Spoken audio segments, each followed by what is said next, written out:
Hello and welcome to Supuj bag of stories. তো এটা সরস্বতী পুজো এবং গোঁসাই মেলার গল্প। সরস্বতী পুজো তো প্রত্যেকটি বাঙালির কাছেই একটা আবেগের জায়গা। যদিও ছাত্রজীবন পেরিয়ে এসেছি, মানে কিছুটা হলেও আবেগ কমেছে, বাট স্টিল টিচার হওয়ার সুবাদে যেহেতু স্কুলের সরস্বতী পুজো সামনাসামনি দেখার এবং কাছ থেকে পালন করার একটা অভিজ্ঞতা থাকেই, তো সেহেতু এখানে তুলে ধরছি আমাদের মজার কিছু মোমেন্ট। সমস্ত ম্যাডামরা এখানে পোজ দিচ্ছিলেন আমাদের স্টুডেন্টদেরই তৈরি করা সমস্ত ছবির সামনে। এরপর আমরা গেছিলাম ঘর তুলতে, তারপরে এসে সারা দিনের আড্ডা, ওই পোজ দিয়ে ছবি তোলা, এই সমস্ত কিছু চলছিল। ভীষণ মজা হচ্ছিল, সবাই একসাথে বসে আড্ডা, খাওয়া দাওয়া যা হয় স্কুলে। তো এরপর বিকেল স্কুল থেকে বেরিয়ে আমি পৌঁছে গেছিলাম কাছেই গোঁসাই মেলায়। যারা আরামবাগের তারা অবশ্যই জানেন যে গোঁসাই মেলা শুধু আরামবাগের নয়, কাছে পিঠের সমস্ত মানুষজনই, স্পেশালি যারা হাতের কাজ পছন্দ করেন তারা প্রত্যেকেই এই মেলাটা ভীষণ পছন্দ করেন, এবং যারা শান্তিনিকেতনের জিনিসপত্র পছন্দ করেন। এখানে তো অসাধারণ সব কিছু জিনিস আসে, এবং আমার তো বিশেষত এই ধরনের হাতের কাজের জিনিস খুব ভালো লাগে, এবং আমার চেনা জানা অনেক মানুষের ভালো লাগে। তো গোঁসাই মেলা আমার তো অন্যতম একটা প্রিয় মেলা আরামবাগের সমস্ত মেলার মধ্যে।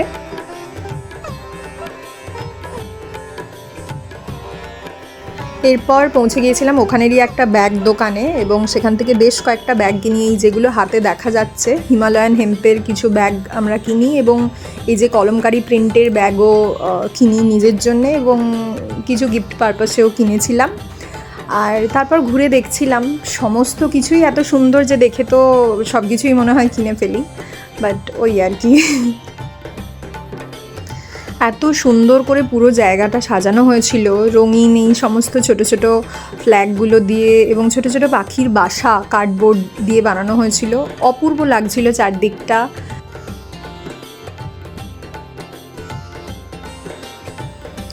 এই যে সেই ডোকরার দোকান, যেখান থেকে আমি হার, কানের, ব্রেসলেট, আংটি সমস্ত কিছুই মোটামুটি একটা একটা করে এবারে কিনেছি। আর এই চেয়ার এবং টেবিলের যে দোকানগুলো, যারা আমার আগের ব্লগ দেখেছে তারা জানে যে এখান থেকেই আমাদের ঘরের যে প্যাঁচা টেবিল এবং কিছু ছোট ছোট চেয়ার রয়েছে সেগুলো নেওয়া। সেগুলো আই থিঙ্ক 2 বছর মতো আগে গোঁসাই মেলা থেকেই নেওয়া। প্রতি বছরই এই মেলাটা হয় আরামবাগে, এবং প্রত্যেক বছর আমরা যাই, জিনিসপত্র কেনাকাটা করি। এবং হাতের কাজের জিনিস আসলে যখনই দেখি তখনই ভালো লাগে এবং কিনতে ইচ্ছে করে। আর এই মেলার মাঝে মাঝে যে বাউল মঞ্চগুলো হয় ছোট ছোট স্টেজ করে, ওখানের গানগুলো ভীষণ সুন্দর লাগে শুনতে।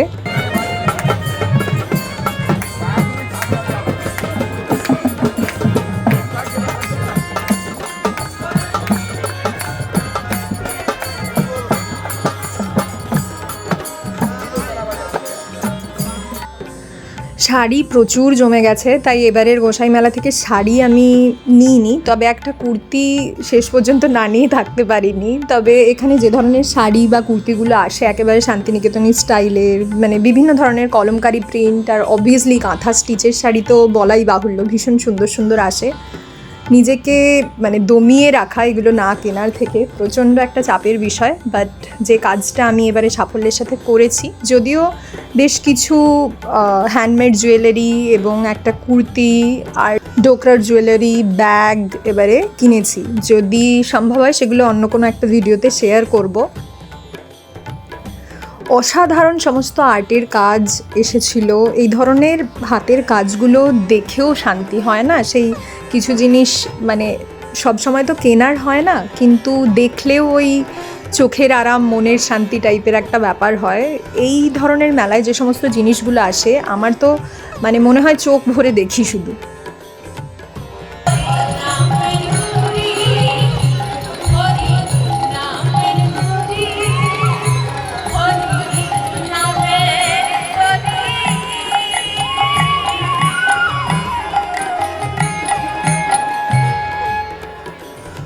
এই দোকানটা এবারের গোঁসাই মেলায় আমি প্রথমবার দেখলাম, রেজিন আর্টের দোকান, এবং আমরা কিনেওছি এই ধরনের একটা ফ্রেম, যেটা ওই 4 চৌকো ফ্রেমটা দেখা যাচ্ছে ওটা আমরা নিয়েছি, এবং একটা কাপও নিয়েছি।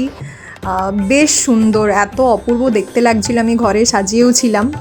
তো মোটামুটি এই ছিল আমাদের এবারের গোসাই মেলার এক্সপিরিয়েন্স। জানাবেন আপনাদের কেমন লাগলো ভিডিওটা, আশা করছি ভালো লেগেছে। আর যদি ভালো লেগে থাকে please like, share and subscribe, এবং কমেন্ট করে জানাতে ভুলবেন না কেমন লাগলো।